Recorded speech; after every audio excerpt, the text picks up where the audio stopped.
સંવિધાન માટે લખી હતી, શું કહેશો? ને ગુજરાતના 15% આદિવાસીઓ આજે પણ વિકાસથી વંચિત છે. આદિવાસી સમાજ એ ગુજરાતનો સૌથી પીડિત, શોષિત અને વંચિત સમુદાય છે.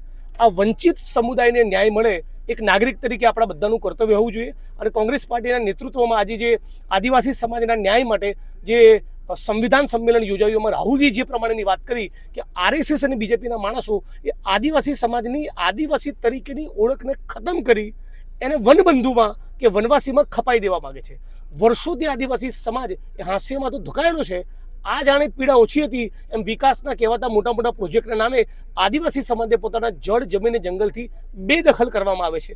આ ન થાય એના માટે અમને અપીલ કરી. અમે બધા જ કોંગ્રેસના સિપાહીઓ રાહુલજીની અપીલને ઉપાડી લઈને ગુજરાતના અંબાજીથી ઉમરગામ સુધી ફેલાયેલા આદિવાસી સમાજને ન્યાય મળે, જંગલ જમીનના કાયદાનો અમલ થાય, પૈસાના કાયદાનો અમલ થાય. કોઈ કન્સ્ટ્રક્શન વર્કરે, કોઈ આદિવાસી કડિયા મજૂરે 200-500 હજાર રૂપિયા માટે ચણતર પ્લાસ્ટરની સાઈડ પરથી પડીને મરવું ન પડે અને આદિવાસી સમાજને પણ ન્યાય મળે.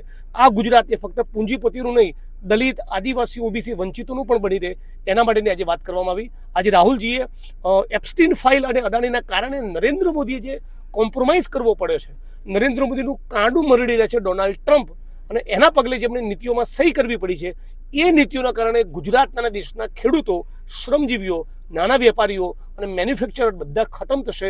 ખૂબ મોટું નુકસાન થશે, એની પણ વાત કરી.